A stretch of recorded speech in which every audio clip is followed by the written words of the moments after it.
My husband cheated on me while I was pregnant and took our dog in divorce. Now he wants his engagement ring back, but I want my dog.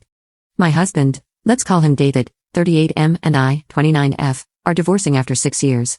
We have 2 kids together. Our oldest is 5 years old, and our youngest is 7 months old. He doesn't want a divorce but is keeping it friendly so far because of the kids. We ran into a snag when he moved out and took the family dog, Loki. Loki is 4 and is trained as a therapy dog. I did all the training and care for Loki. I used to take him to visit the patients at 2 hospice facilities twice a week. David loves the dog, but not as much as I do. Also, I will have primary custody and think it would be best if the kids didn't lose the dog too. My 5-year-old keeps asking for him, and it breaks my heart. The issue is that I bought the dog for David as a Christmas gift, so legally, the dog is his. The only leverage I have is my wedding set, worth about $8,000. They were his grandma's, and his mother and him want the set back. There was never an agreement to give them back in the event of divorce, spoken or written. Legally, the rings were a gift, and they are mine. I have no intention of keeping the rings. They should stay in the family, no matter what. Even if I give the rings back, they probably will end up going to my sons when they are old enough. I probably wouldn't think to keep them or use them for bartering if the divorce weren't his fault, but it is entirely his fault. He cheated while I was pregnant, so maybe anger is clouding my judgment a bit too. He blames me and thinks I forced him to cheat. I'm not the carefree 20-year-old he fell in love with. I don't give him my full attention now that I have 2 kids, work full-time, care for the home, and have my own hobbies. And he thinks I didn't try hard enough to forgive him when he got caught. Is it really crappy that I hold his late grandma's rings from him unless he gives me back the family dog that I gifted him? Update 1. I talked to David that night about our oldest son.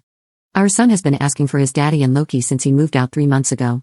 Note that David has only come to visit twice since then. I told him that we all miss the dog, and I thought our son would adjust better if Loki came back to us. I also told him I miss taking Loki to the hospice center twice a week, as he is a therapy dog. He got mad and accused me of trying to guilt him into giving back our 5-year-old's dog, and he reminded me that I had gotten the dog for him as a Christmas present. So I offered him the trade, his grandma's diamond engagement ring and wedding ring for the dog.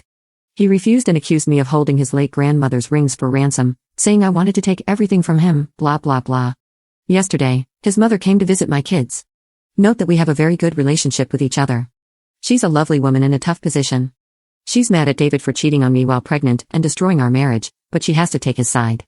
Still, she wants to protect her own interests too, which is access to her grandchildren. But I'm divorcing her son, not her. I would never deny her access to the kids.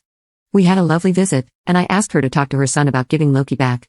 Turns out that David has been complaining about the dog nonstop. Loki is 4 and has very high energy, and he's used to working 2 days a week and getting 2 walks a day. David moved in with his new girlfriend, and she hates the dog. There is no yard, and she doesn't help with any of Loki's care.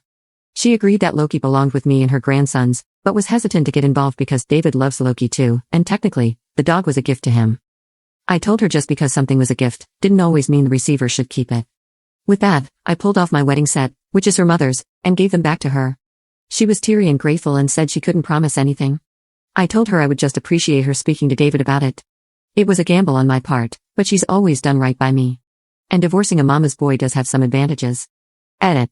David dropped off Loki about an hour ago and we are all so overjoyed. I'm blessed with a very wonderful mother-in-law who has been nothing but supportive of me. She was a godsend when I had my youngest, and we are going to work hard to preserve our relationship. We need each other more than ever now.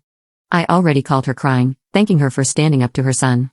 I'm so glad to share a good mother-in-law story.